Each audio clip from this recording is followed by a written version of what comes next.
this together. And welcome to MNN. You know. Thank you so much. It's good to be here. I have great faith in this institution, public access, you know, and we can maybe talk a little about that as part of the communications. But it's so good. I'm really honored to welcome you to the program. Well, it's a great opportunity, you know, and it's the people's voice, really.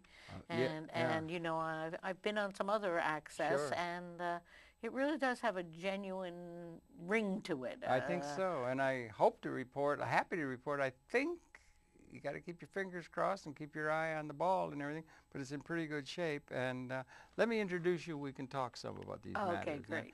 And welcome very much to Conversations. It's a pleasure to welcome to the program an institution in its own right, if I may say so, that being an attorney who has protected and has come to the service of civil rights and human rights defenders and freedom of speech people, particularly in a vein where she has represented some of those who were least economically able to defend themselves, which is a great accomplishment and hallmark of her her career as an attorney, and that's Lynne Stewart. And Lynne Stewart, I'm so happy to have you and welcome you to the set. It's been a long time coming. I'm really happy to have you here. Yeah, very glad to be here today. Yeah, well, all of that. We're going to be talking about it because you're very much in the news recently. And I understand you've got you've had this decision recently. You've been very much in the news. But I wonder if you could you share your own background, where you were born and raised, educated. We can talk some about the human condition and the legal system from that perspective, and then talk some about communicating, how we might be able to arrive at a more amable, as they say in Spanish, situation for the human society as we look ahead. But could you share your own background, please? Well, I'm a native New Yorker, although not a native Manhattanite. I was born in Queens in 1939, just before the war. My mother always liked to say that when Hitler marched into Norway, that was when you were born. You marched into Queens. I marched into Queens, and I lived there nearly my whole life. Till I was 17. My parents moved further out on the island, and I went off to college. Where'd you go? I went to a small fundamentalist college out in Holland, Michigan.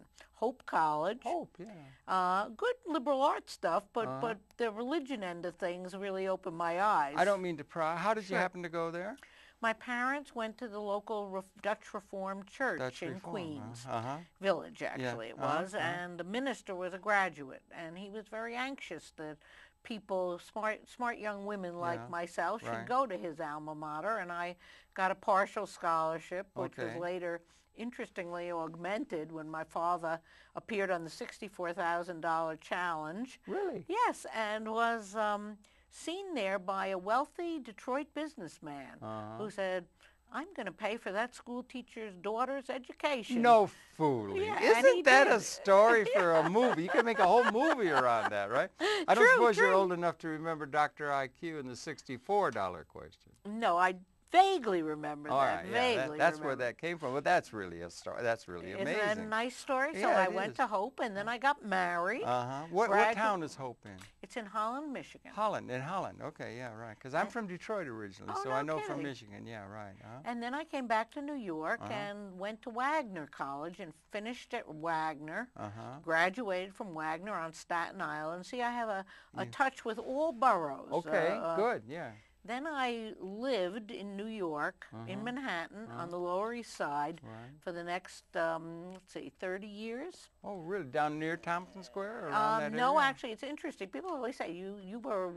I've been associated with Tompkins Square. Actually, I was below Houston. Oh, down. Rivington? Or? Actually, Pitt Street. Okay. And my daughter once wrote to Norman Mailer about his book about graffiti, and he wrote her back a charming letter about how he had started his writing career in a walk-up, a cold water flat on Pitt Street. I'll be darned. So, Isn't that something? Yeah, so that was another nice thing. And you had taken then your degree, a BA degree, and you had studied... and then I got a master's in library. Library? At Pratt, yes. And I once was a teacher in a university years ago, and I used to think the most important people are the librarians because they know where you can find something. True. And library science is a really important thing, particularly as we come into the internet age and so forth. Being able to know how to put a grid on reality is a very important kind of discipline. Absolutely. You know, and it's funny now, I have to say that I miss the electronic age in library school because I graduated in 1964 before we had any of that. In library science? In library science, a master's. I was a children's librarian. Good for I you. was in the public schools. Right. Got very involved in the politics of the public schools in the 60s, which in this city were very, very contentious and exciting and offered a real opportunity to bring democracy to the black communities, in my view. Yeah, the community school idea and community involvement. Control, that was the byword. I met my husband during that period. He was, as I always like to say, you know, for the first 20 years of our relationship, I was Ralph Pointer's old lady. And then for the second 20 years, he's been Lynne Stewart's old man. So that sounds like Woodstock talk, right? Yeah, old lady, old man. Old lady, old man. Yeah.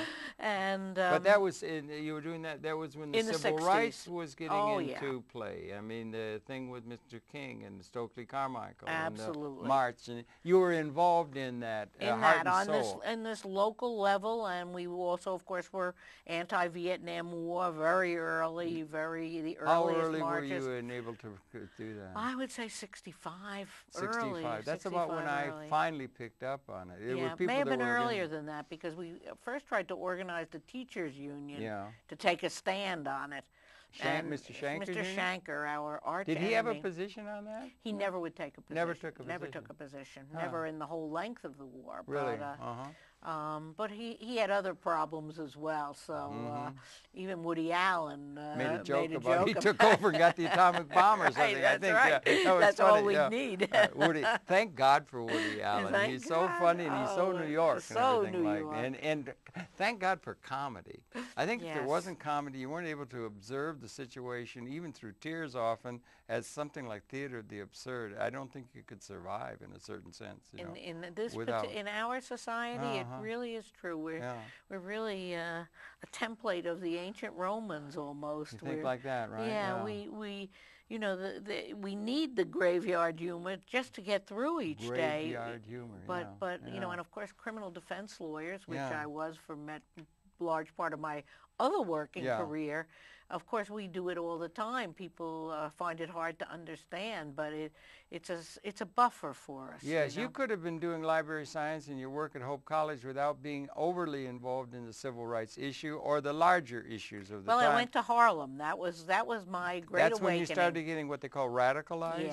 Yes. Yeah, what they call... After you met your old man? No, actually, just, before. You know, it was about contemporary. The same time. Yeah, I see. I didn't... Here I was. I grew up in Queens. Right. I was the brightest and the best in my high school. I mean, I had a good public school education, but I never knew Harlem existed. They never talked about that very much back in those days, in the 50s, 60s.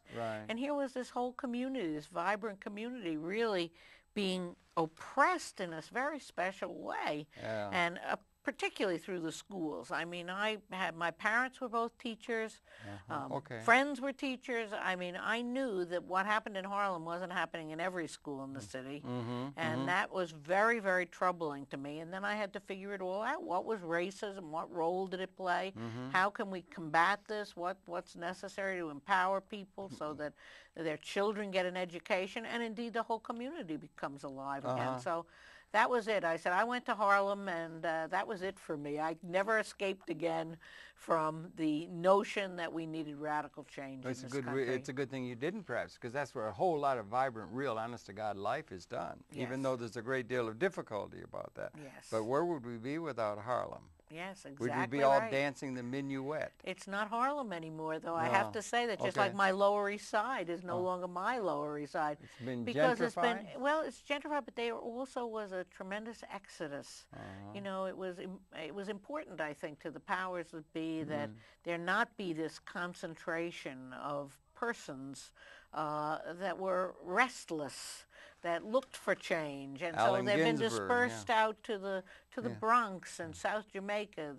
The black community has transmogrified. It's still in Harlem. There's still feeling in Harlem, but it's not the vibrancy, I don't think, that I don't think it's the vibrancy that we had when, say, in the Vietnam thing, because the Vietnam got to be, we had 58,000 troops over there, and some people say as many as 4 million people were decimated in that conflagration, which is really, large, and it just tore the country apart. Yes, certainly did. And it was a real thing. But then the civil rights movement, there was a lot happened in the 1960s. Oh, wasn't there? Voting rights bill, their class action suits were allowed, I think, for the first time. It's interesting that you bring that up because, someone said to me when I was speaking out on the West Coast in Oakland, and someone got up at one of the meetings and said, Lynn, he said, you seem somewhat discouraged about the fact that people are not in the streets, that people are not reacting. You're talking more currently now. Yeah, currently, right. yeah.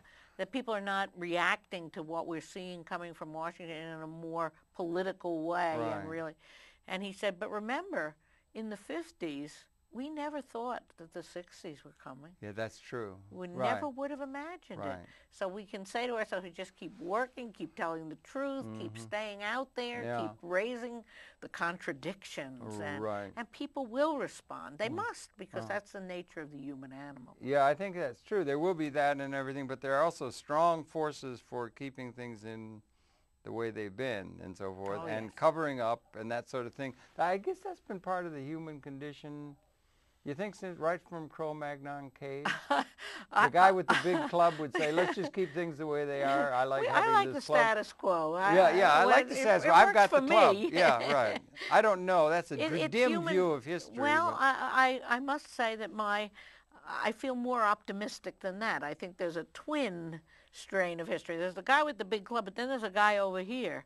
And he's saying, no, I think it should be fair. We either all should have clubs or else, we should all work together. We can do better than this guy having all of it. Yeah. So those strains consistently seem to arise and fall and arise and fall.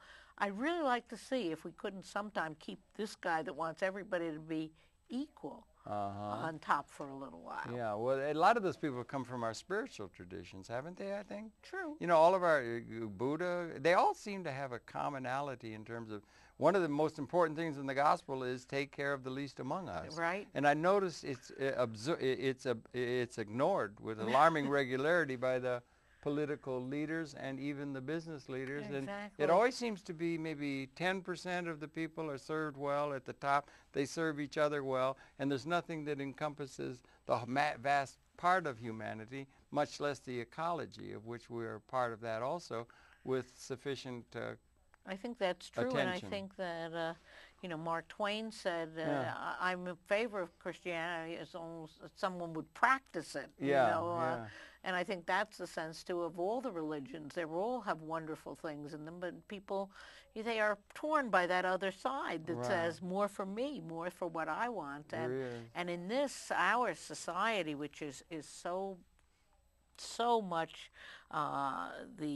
all the toys, all the beautiful things, all the luxuries of life, very hard to have people take that and say, okay, I don't need this. I could give more to my fellow man. Right.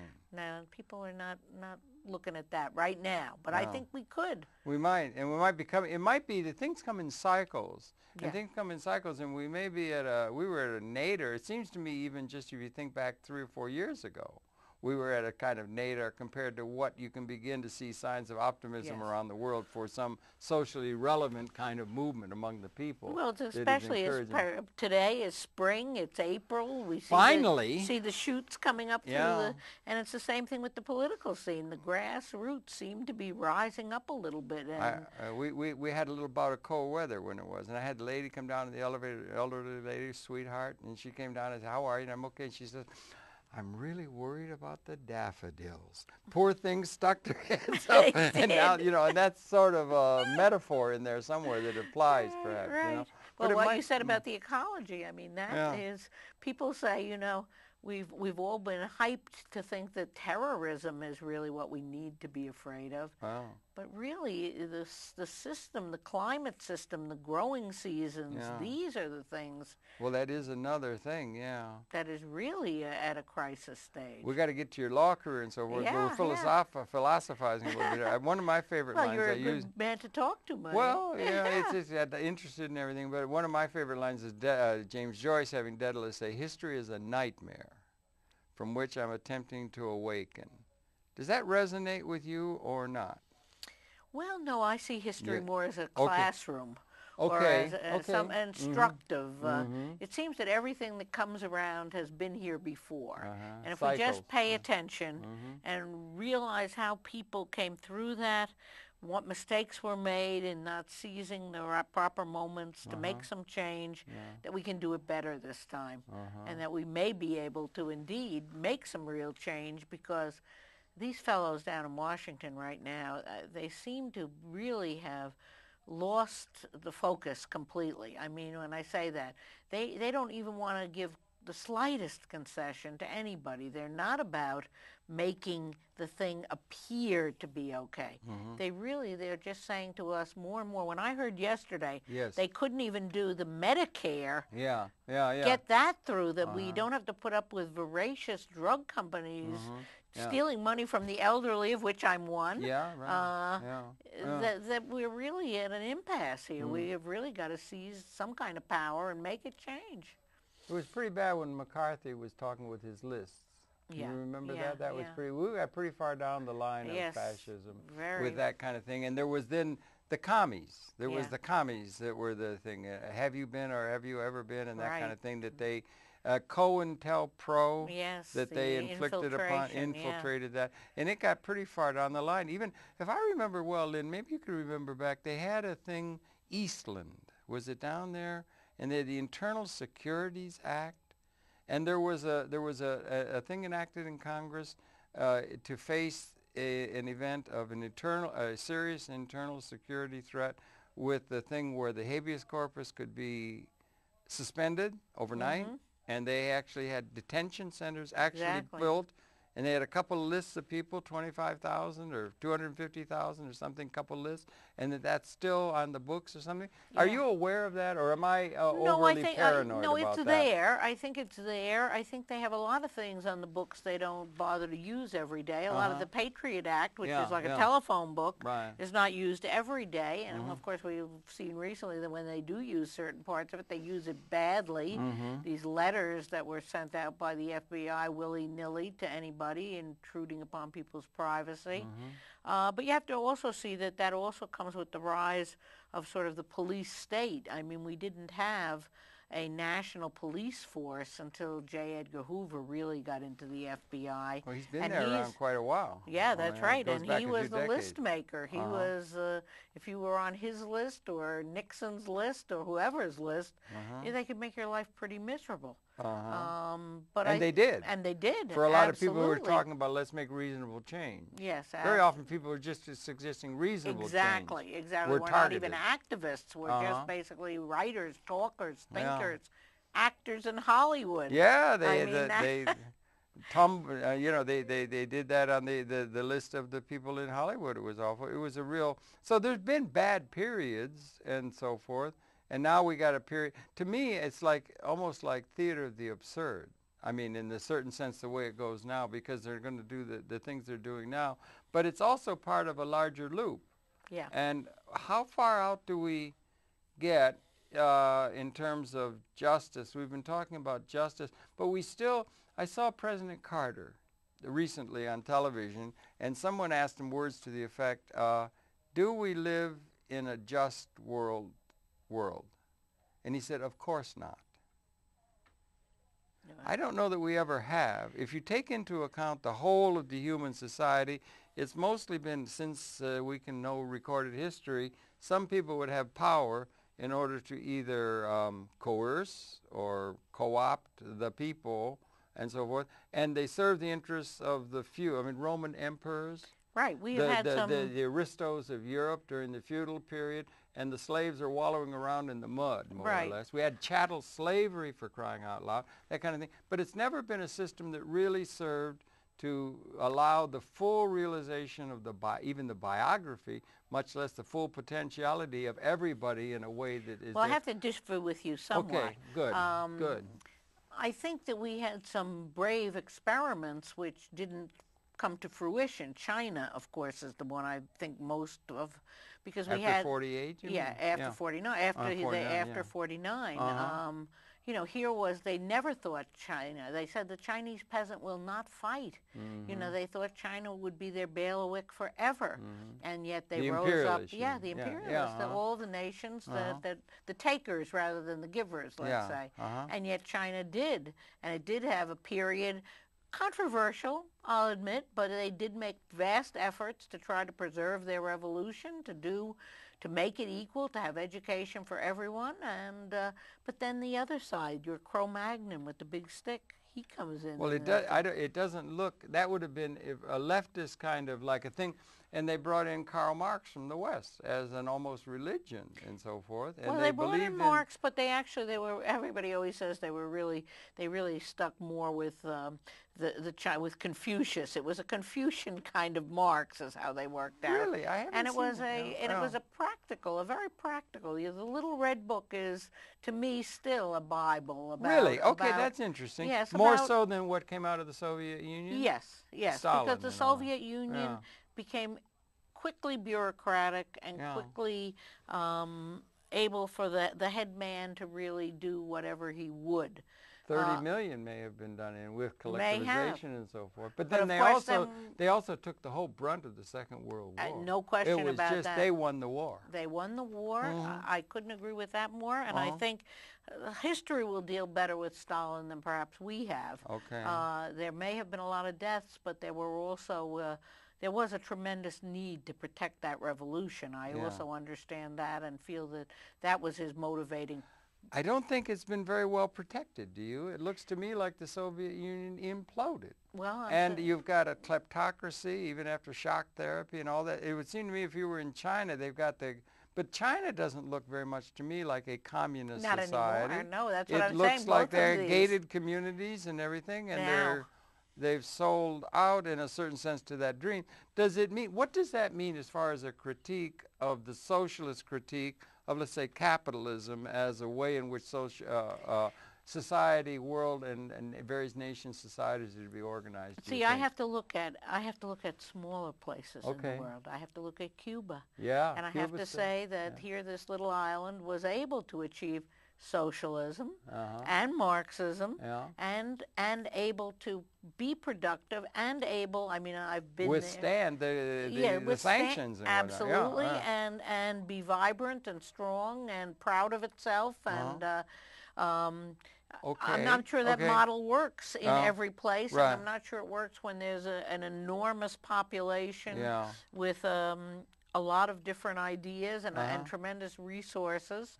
And of course, we can't discount Fidel also. I mean, the fact of the matter is, Cuba was great because Fidel was great. I mean, I'm not a great one to say, oh, it's all the man. Yeah, but Caudillo, but his organization, his way of thinking, his true dedication to the people, whatever, you know, oh, he doesn't get elected, he doesn't do that, you know, that's as may be. We don't have an elected president either, but we won't go into that. We could go into it very easily, it seems to me. You know, there's all kinds of things there.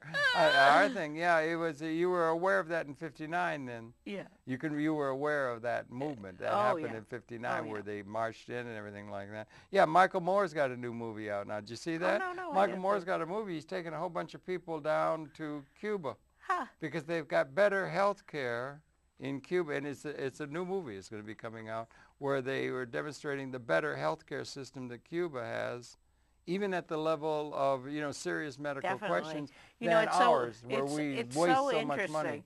It's so interesting. You know, you go, as you go through the countryside of Cuba, every town has its own little clinic. So we ask some people, well, how do you get doctors to serve in these remote areas? Oh, they all grew up here. Uh-huh. And they agree that they will come back, and for the first 10 years or 5 years Yeah. of practice, Yeah. Uh-huh. they will practice in their home community where they grew up and then they go on to whatever. But, you know, when you hear that Fidel sent, you know, 25,000 doctors Angola. He sent a lot to Angola, didn't he? Right. Well, he's probably responsible for freeing South Africa. Another story that I is think rarely so, told. Yeah, he had Savimbi down there to be fought and that kind of stuff. Right, and he had an army that basically won a great battle.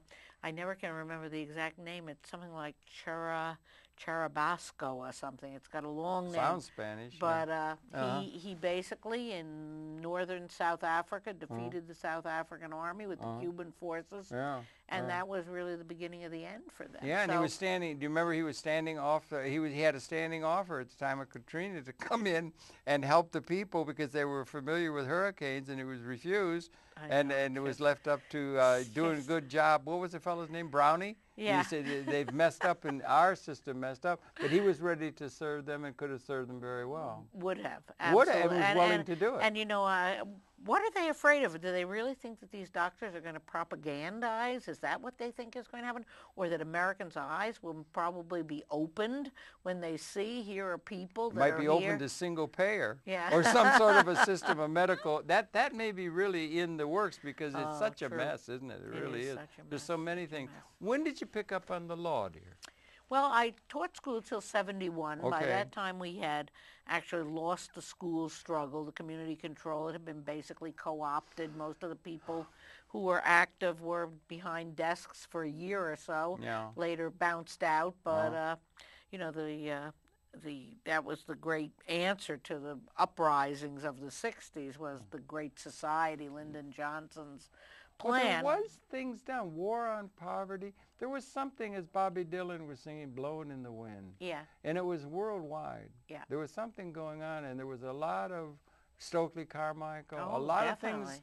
You know what I mean? Compared to Weather the slow... Underground, all of these folks were out there. You know, there was a lot going on. Woodstock itself. Yeah, absolutely. That's the year Muammar Gaddafi made his revolution, '69. Just a couple months after Woodstock. It's interesting. Now, of course, we of the political left, as opposed to the social left, always felt that Woodstock was the beginning of the end for us. Okay, talk to us. Because it was basically... it showed that you could have a concert with lots of marijuana, with good music, in the pouring rain, and people would not be interested in the politics very much. Yeah, well, in other words, you could focus them on this. Peter Townsend kicked my friend A.B. Hoffman off the stage because he brought up Vietnam. Yeah, he said, this is a concert, you know. Right, I mean, that's... exactly. There's various interpretations of that, yeah. So at 71, you wouldn't have been at Woodstock? No. I would have been opposed to Woodstock. You would have been opposed to the idea of having that festival? Yes, here we have serious business at hand. And I mean, I think I was more serious then maybe than I am now. But, you know, we can't... So if Woodstock was now, you might go? Well, I'm not sure of that. I don't, the current rash of musicians is not really up my alley. Well, they had good music then. Music they had great very music. Important. And there was something culturally going on, or socially. It was culturally, but it was reflecting the politics of the time. Do you think it was reflecting anything in the zeitgeist in terms of the evolution of the spirit of the age, or something larger than just, say, well, there was Vietnam, right? And then there was civil rights. Those things were very significant. Feminism was coming. There were a lot of things. Anti-college was beginning to show. There was a thing there. But do you think there was something going on? If you take it in a long loop, Homo sapien, apparently they tell us, has been here as a species for about 200,000 years, maybe 10,000 generations. And that there was something going on in terms of the spirit of the age, or something beyond what is seen in everyday events, the news and so forth, that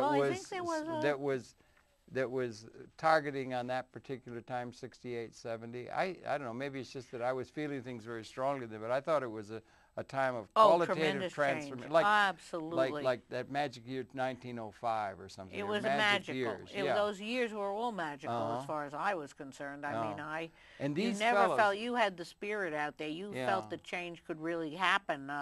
People actually bet their lives that change would happen. And it was a lot going of them on are all still over the world. Right. It was and over in France that's right. and everything. There were no things question. going on. Italy, Germany, all of those places. And these neocons are really adamantly distasteful. I mean, of the spirit of the 60s is as though it was just the nadir. As if it was marijuana smoking and bare feet, and that's all it was, you know. Sex, drugs, and rock and roll. Sex and drugs But and there rock was and a roll. lot more going on then. Oh, Lord, a lot more. Yeah. And as I said, people bet their lives on it. A lot of them are political prisoners today because they thought that change was coming and that they needed an armed wing and volunteered to be that armed wing. Right. Probably terrible miscalculation. Think of what happened to the shootings out in Oakland and the things that were, the reaction that came was awful. You've been defending a lot of the people who stood up for that political view of things that was there and everything.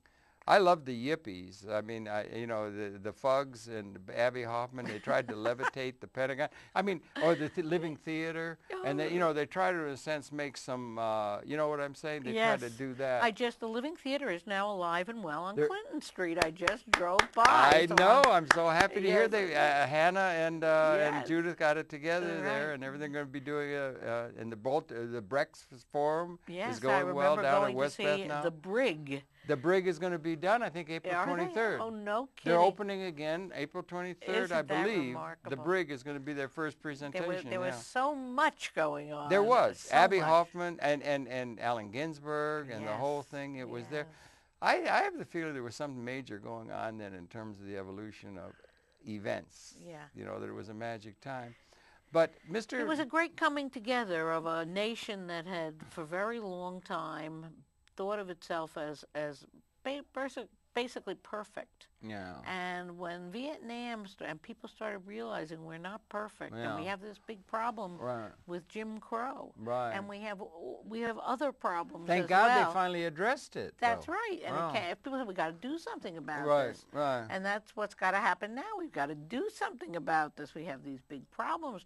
So much money in the hands of so few. It's absurd. Nothing comes down to the truly poor. It really is absurd. You're right. I don't think it ever has. And that's I got a very darker view of history. It seems to me it's always been a class of a few who had power, and then also economic power comes from that.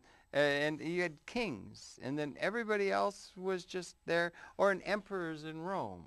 I don't think the citizens of Rome, some tchotchkes come down and a little bit of something struck, but it's always been a few people, and it's the same now.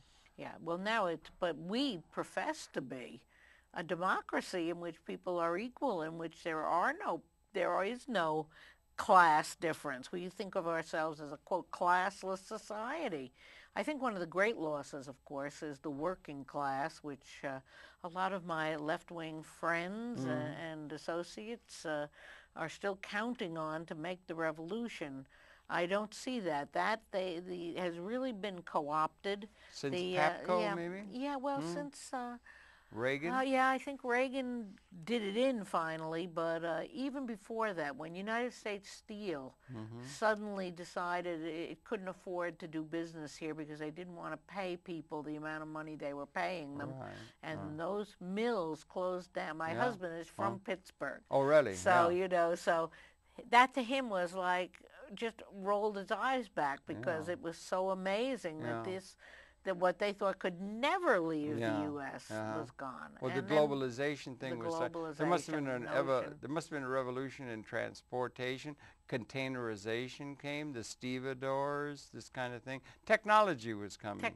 And it was doing that kind of it gave them the edge so that you didn't have to have a nationalist outlook. You didn't have to say, we must make steel in this country because we have enemies out there. You know, it was like, we're all in this together. We can all us big fat cats, we can work this out. It served the fat cats. That's right. And every country has a few fat cats, and they meet together, and they take care of the fat cats, and then something comes down. But I don't think it's ever really been back to Mr. Carter saying, do we live in a is it impossible, is it a chimera to think that we could ever have a truly just society that included everybody in a really just order where everybody has, just as a matter of the system that's in place, the ability to live out their full potential in a liberated way? Is that something that's an impossibility by the way the physics of the law of the universe is set up, that we cannot have justice, real justice for everybody within a context of, even within a context of understood ecology and so forth? Or I think we can have a more perfect justice than we have now. Okay. I think we are strivers. We are strugglers in this world. That's humanity. We struggle, humanity, okay. Whatever color, whatever wherever, whatever they wear on their heads, whatever they wear on their feet, we are all strugglers. And the only thing that I think is something that needs to be addressed, and needs to be addressed soon, is the overwhelming, as you put it, the guy with the big stick, and that is the United States in this world. In this case, that they do, that it's very hard to struggle against completely overwhelming odds. Absolutely. And it leads to a situation where, well, I think we see Africa. Here's this rich, this incredibly rich continent, and yet what is it? It's basically warlords and corrupt politicians and selling out the people and terrible pollution. It's not just Africa, it's the world. Yeah. I mean, that's the thing. The metaphor is like mafia dons fighting for the protection racket to give to their territory. Right. At a political level, and, exerting... But to go back to what you were saying about the individuals being able to realize their potential. Yeah. In that situation, the chance for the individual to is very, very minimal. A place like France, for example, which is at least modeled on democracy, and at least there's a much greater chance for people to realize I think in Europe in general. Yeah. They're more comfortable with the public sector and that kind of thing than we seem to be initially. I mean, here now. Maybe there's a change coming in this country as a mentor economy or something, but we're coming, but we're strivers, and we have been, and I guess it's true. There's a series of singularities that have occurred. 600 million years ago, all fauna was in the form of unicellular spongiform. Unicellular. Yeah. And Stephen Jay Gould and Eldridge, they give us an idea of the way the evolutionary process, I mean, that would be like sort of steady state. You could say steady state. And everybody would say, well, this is nice. We've gotten here from what came before that. And then we got here. But then there's an impetus to change. There's an impetus to strive. There's an impetus to advance and everything. And then there's quantitative change within that more or less steady state. And then it's punctuated equilibrium. Speciation occurs. It happens very quickly. It's like a pregnancy that happens. There's a new species. We appeared 200,000 years ago. You know, last night I was at a performance of Darrow's works in celebration of Clarence Darrow's birthday. And of course, part of it was the cross-examination by Darrow of Bryan. Yeah, and of course, it's a marvelous exercise, and it's a fabulous insight into Darrow and Bryan, of course. And it makes you, of course, think about, for me, the intersection of the law with what people are thinking, what people are desiring, what they're wanting, what goes against their grain, what they can't accomplish. So it is very much a part, of your earlier question about whether or not there's such a thing as being able to have a just world. Is that possible? Yeah. And it only seems to me it is if there's a greater sharing of power. And power is the and how is that better shared when people take back what they lost in terms of power? We see what happens when Venezuela, which really is hardly a Marxist state, but when they start saying, we're going to use the oil for something else, we're not going to use it to just keep the rich rich. we're going to let some of it get back down there, and we're going to use it to build schools and hospitals and all this. Well, that knocks. Then the rest of Latin America starts saying, "Well, if they can do, we can do that too." Evo Morales. Yes, exactly. Even Ecuador and other places, there was a close call in Peru. So the shifts in power, I think, can happen. Yeah. And but the only question is, we're in the belly here. We're in the place where power really has to shift. And can we accomplish that? Can we rise up? We have find a new day. We have a democracy, in a sense. This came 230 years ago, and we had some pretty interesting people who set it up, an interesting system against the dynastic order that it held for 4,000 years after Rome and that sort of thing. But we have it. But then you get to a point where we have this system that we've encountered. There's been progress. There's been some progress. Progress comes, but it's truncated. We get to vote every 4 years or something. It's not participatory. Right. You know, it's not participatory, nor is it an economic. There would be no point in saying we live in an economic democracy, particularly if you say political and economic. That's two branches of power. Right. Economically, it's without a doubt an oligarchic plutocracy. Yeah. Is that not the case? I agree. Just prima facie, that is the case. It should be admitted.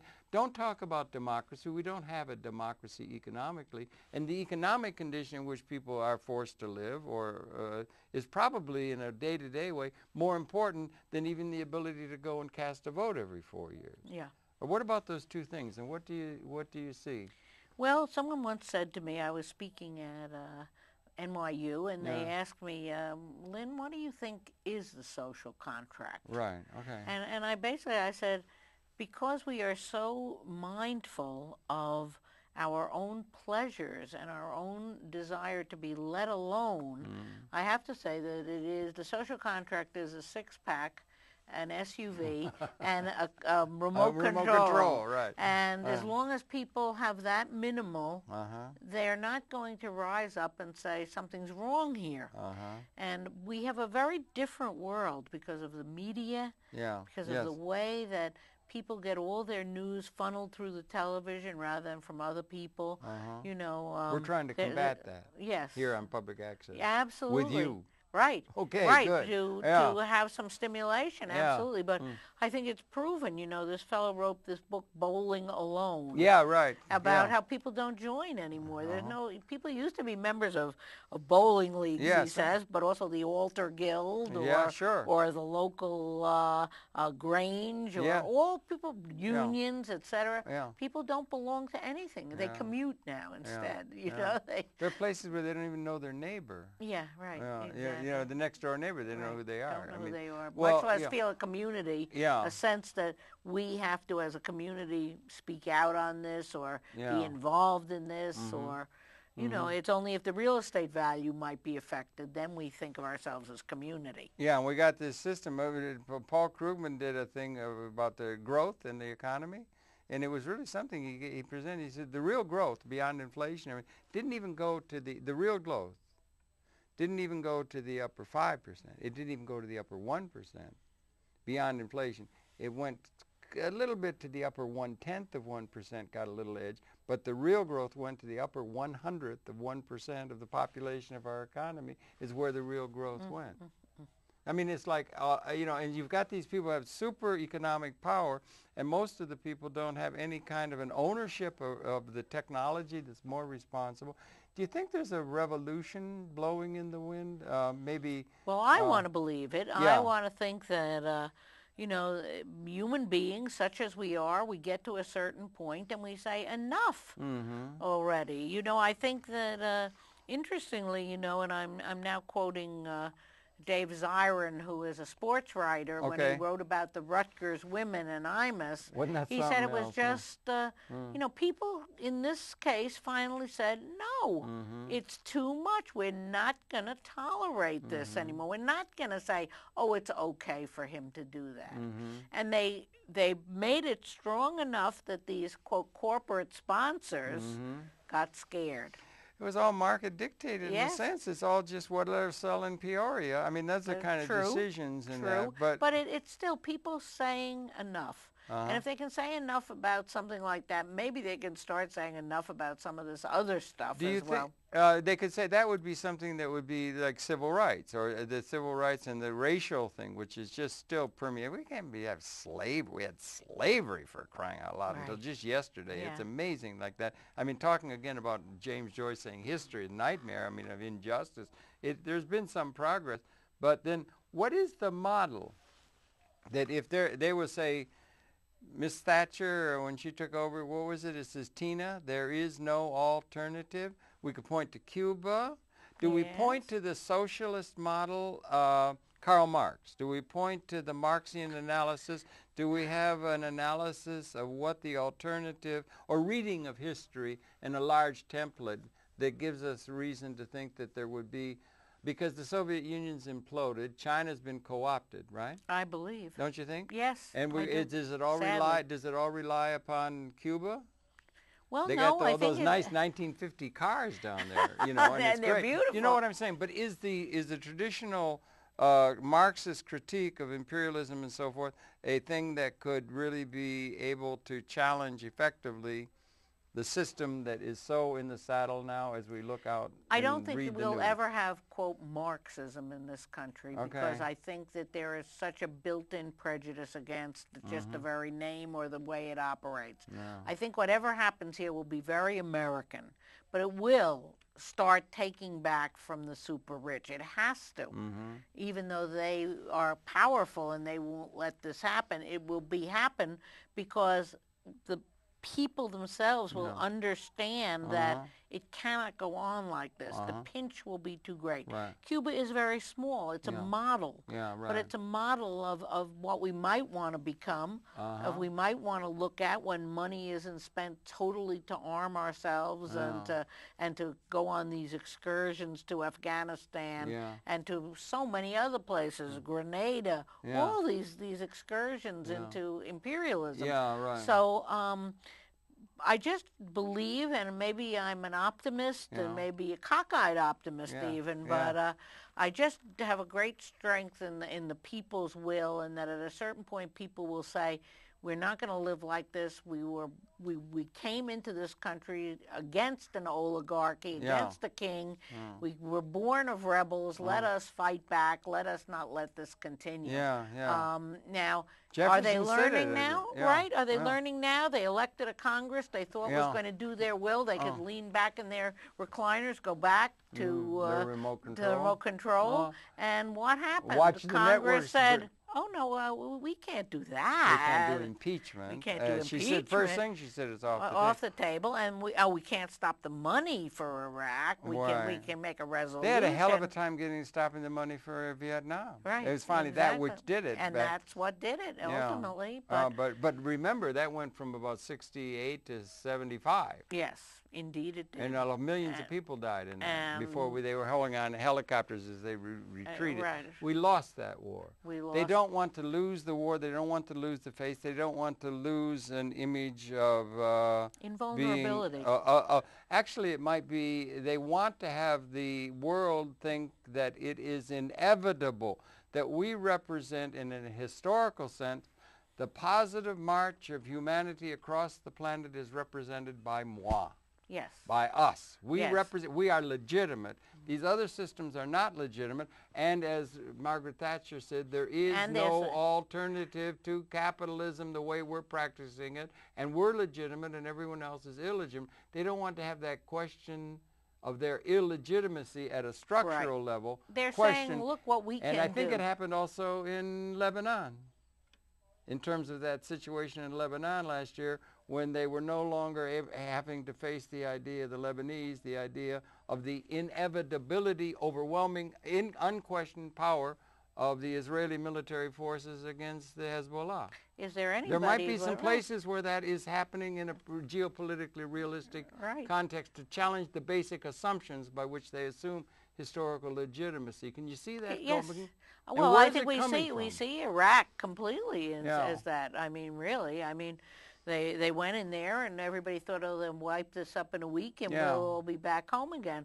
And instead, they are now. Is there anybody that thinks we can win in Iraq? There's no one except Bush and his cronies.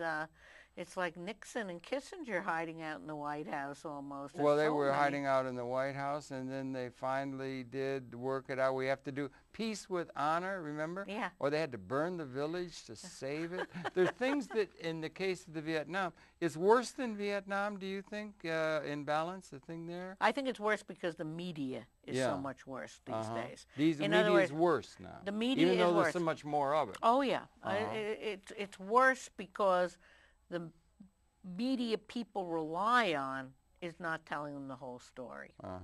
That's what I think. And I mean, in Vietnam, there were crusading journalists. There was, you know, people that would get out there on the 6 o'clock news, and they would give the reports from the generals, but they would also give another side at least. Yeah, but it built up slowly. It took a few pioneers to do that, and it was awfully hard. They had to they had to fly the film in an airplane. Now you can have it at the punch of a keypad, you know. Right. Keystroke. Which is why the control is so much greater also. They do.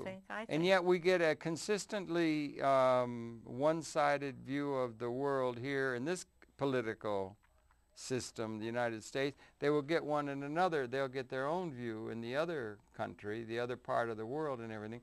Do you take any heart in the fact that we had on February 15, before the war, they had people jump up all over the world in the millions? Yeah. How long it took to get people to come in the millions at the time of Vietnam because of the community, but they were all over the world, and they had this thing, and it made the New York Times say, there's two great superpowers, this United States and world public opinion. But it's interesting. But and we are so despised now that is there maybe hope in that there's something building up, there's things in Latin America and other things, to where rather than just one on the margins or one little change here and there, that the whole basic assumption will be confronted. Well, here's what I see. I mean, if you make the inherent contradiction of what they're trying to call inherently the march of history. We can draw the parallel between, you know, voting for our own Congress and then Congress not doing what we thought they would do, and now we're out here, now what can we do? And the parallel is world public opinion opposed Iraq. World public opinion rose. The people of Spain arose and said, no, bring them all home. That's what you're elected to do. And he did in Spain. They even came back to Italy. But this country has learned to roll with that punch. They don't care how many of us, I don't think, get out there to demonstrate anymore. It's only when there's something that is going to endanger the status quo, which we talked about before. Right. It's only when there's something happening that really they feel can undermine the power that they have. And that, to me, is more and more activism. And when I say that, I mean, I don't mean voting for Congress. I'm not sure what I mean, but I mean, but something more than just, you know, every 2 weeks up in this little town in northern New York where we go, a group of us get out and we hold signs, and the group grows and grows. We now have many times our biggest number was 10 and a dog, and last week what kind of a dog? It was a mixed breed. A mixed breed. Good all-American. Good all-American dog. Good. It's important to get the And but we've had more and more. And the last time we were out there, we had 20 people out there, and the people driving by are giving us the high sign and blowing their horn. More of that happening now than with 3 years ago. Oh, yes, indeed. This country got pretty far all. Yes. So then the question is, well, what does move people? Historically, we say what moves people is when their shoe is pinching them. Now, is the shoe going to pinch enough just because some people are dying in a foreign country? Soldiers are coming home in body bags. They've done away with that kind of a critique. They won't let us photographed over. Right, exactly, because they and also by having what is essentially a army made up of people that are only cared about by their own. It's not like the rest of us care about mercenaries with yes, Blackwater the poor, in it. And there are people who talk about it and call truth to power and that sort of thing, and you have defended them mightily. Yes. And I want to thank you enormously for helping some of those that were least able to defend themselves, and you've got a long history of doing that, and I applaud you enormously for having helped. Well, you know, those. It's one-on-one. You worked with William Kunstler, or God bless him, and that sort of thing. You've done that. Now, you've had some trouble yourself, right? Yes. They came after you. maybe we could talk just a little bit about Sure. the lawyers and how we can protect the lawyers who protect the people who are trying to get the message out, because you're one of that fraternity, and my hat is off to you again. Yeah. Thank you. Oh, my pleasure. To me, one of the most insidious things that this government, this particular group has done, these neocons, is how they have gone after lawyers. Yeah. They understand the power of the lawyers to be the voice for the voiceless. They understand the power of the lawyers to get a podium for people that don't otherwise have any podium. Maybe preserve habeas corpus and some other principles like that. Yeah, right. But it's wider than that. I mean, they saw lawyers as pesky. Even their own lawyers, these U.S. attorneys that are being fired. They want to make everybody march to a certain drum. Now, the rule of law is important. Very. But the rule of law is really also a very broad spectrum. Yes. And you can come from anywhere on that spectrum and challenge the powers that be. Right. Now, Koeltl was one of the great challengers. He was just grand. Right, really. He was he was absolutely the epitome of his age. No question about that. Were you at his memorial service at St. John? I was indeed. And Patti Smith sang Out Among the Stars. I wept. I did too. It was gorgeous. I can't hear that. I can't even hear it now. Yeah. His daughters are making a marvelous film about him. Are they? Good. Yes, an unvarnished truth film, which is also good because as a man, he was a great man. But we don't want to make people into idols. Yeah. But you're not so bad yourself, darling. You know, you have protected. You have taken the interests of the people that are least able to protect themselves, and you've done that. You know, irregardless, it's not just that they had big checks to write and so forth. You would protect people who were the most vulnerable. Right. I want to underscore that. And you've had a long career. Now they're coming after you or something. Right, exactly. Well, what they did was, it's interesting because I was reading Darrow last night, and of course they went after him Darrow for the defense. Right, and in his summation in the case, they brought a criminal case against him for bribing a juror, and in his summation he says, they're not after me for that. That's not what this case is about. This case is about my career. Right. And actually that's what's happened to me. I think, we should just, one of my lawyers said to me, let's just say, forget all this rhetoric and piecing together is this, and it's that. The fact of the matter is they knew who you were and they came after you because you were an irritant to them. And, of course, I was convicted of aiding terrorism for doing work that I considered to be 100% legal work. But they characterized it and they used a regulation. We think we are a nation of laws, but we have gone so far that you can conspire to break a regulation, and that is enough to have you in a position where you're looking at 30 years in prison. That's really dangerous language and thought. Oof. Right. Oof, I mean, judges have written. Now, where does it? We only got about a minute left. Okay. I know you had a. I'm on appeal. I'm free on appeal. You're on appeal, and we're hopeful of the appeal. Times are changing. Yeah. Thank you, Mr. Dillon. Yes. Thank you, Mr. Dillon, and hopefully they will change for me too, and that the appeal will be successful. I will be able to go back to practicing law. Yeah, that would be good. We need you. Yeah. You can practice it informally, but you can't practice it. Can't practice it at all. Oh, can't practice it at all. But you can talk on television. I can talk about it. Okay. I guess they can't take that away from you. You can't take that away from me. Lynne, thank you very much. You. I'm sorry we've run out of time. But, you are an inspiration to us all, and I really congratulate you. And you got a website. Let's let them know how we can get in touch with you. LynneStewart.org. It's Lynne, L-Y-N-N-E, Stewart, S-T-E-W-A-R-T.org. It has all the recent updates. It has much more legal stuff than most people want to read, but that's important. It is important, and people need to know what it really is about. And we don't hide anything. Because there's going to be more of that, and they've got to vouchsafe the integrity of the law and the rule of law within a context, and then use that law also in order to help in the liberation struggle for us all. And it brings it very much home. Here I am, a lawyer that's been out there for 30 years defending really the poor, the weakless, the oppressed. God bless you. And I'm the one they go after. Yeah. I'm the one they shut down. Those kind of So bullies go it's after the sort of- people they think they can, you know, who cares about those the people, you know? Right, And exactly. if you do, you're in trouble with them because they got a different kind of view of social Darwinism, seems to me. Yes.